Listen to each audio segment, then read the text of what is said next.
আমার জীবনের বাস্তব এক ঘটনা। বগুড়ায় কয়েক মাস আগে আমার এক মাহফিল শেষে যখন ছাত্রদেরকে পাগড়ি প্রদান করতেছিলাম, হাফেজ ছেলেরা পাগড়ি নিতেছিল, নাম বলতেছে এক এক ছেলের মাথায় আমরা পাগড়ি পড়াচ্ছিলাম, আলেম ওলামারা সহ। হঠাৎ এক ছেলের নাম বলতেছে মুআজ রহমাতুল্লাহ আলাইহি, নাম বলছে কিন্তু দেখি কোনো ছাত্র সামনে নাই। কিরে মুআজ কই? কয় হুজুর মুআজ তো মারা গেছে। তাইলে নাম কেন পড়লেন? পাগড়ি কারে দিমু?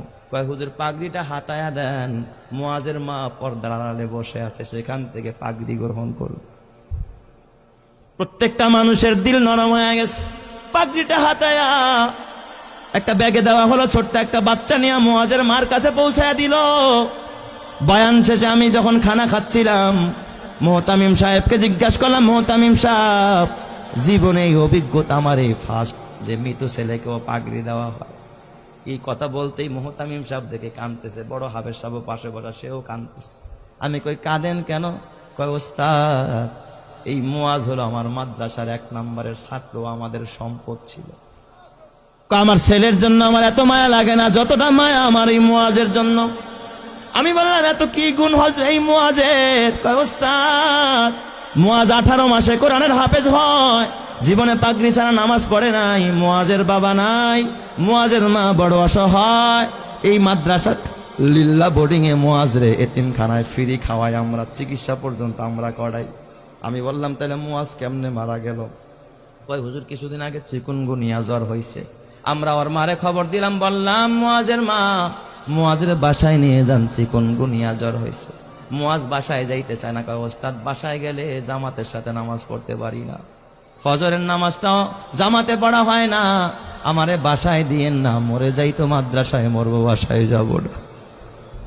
হুজুর কসম আল্লাহ, আর এই মুআজ ওর পুরা মাদ্রাসায় আর একটা সুনাম।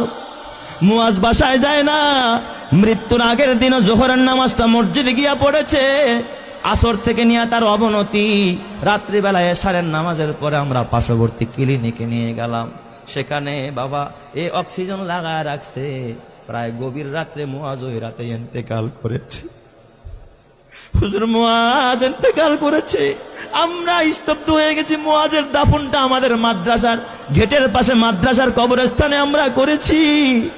হুজুর আমি বললাম তাহলে ঠিক আছে, মুআজ ইন্তেকাল করলো, তাহলে পাগড়ি কেন মুআজের মাকে দিতে হবে?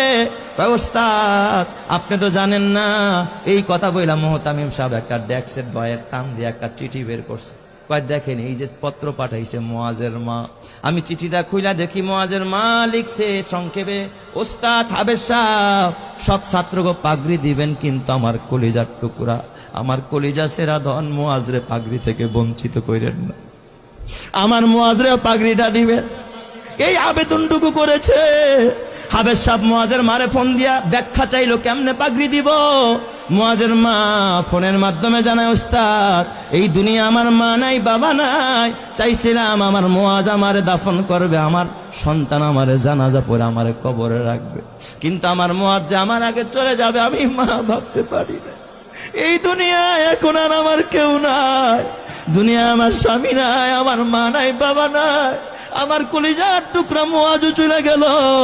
ওস্তাদ ওই পাগড়িটা আমি মা আমার মাথার কাছে দিয়া, মাথার নিচে দিয়া আমি প্রতি রাত্রে ঘুমাবো, আর আমি আমার ওয়ারেসকে বলে যাব, আমার ওয়ারেসেরা আমার মুআজ তো জানাজা পড়তে পারবে না, আমি মা যদি মারা যায় তোরা আমারে বাজারের কাফনের কাপড় দিয়ে আমারে কাফন পড়াবি না।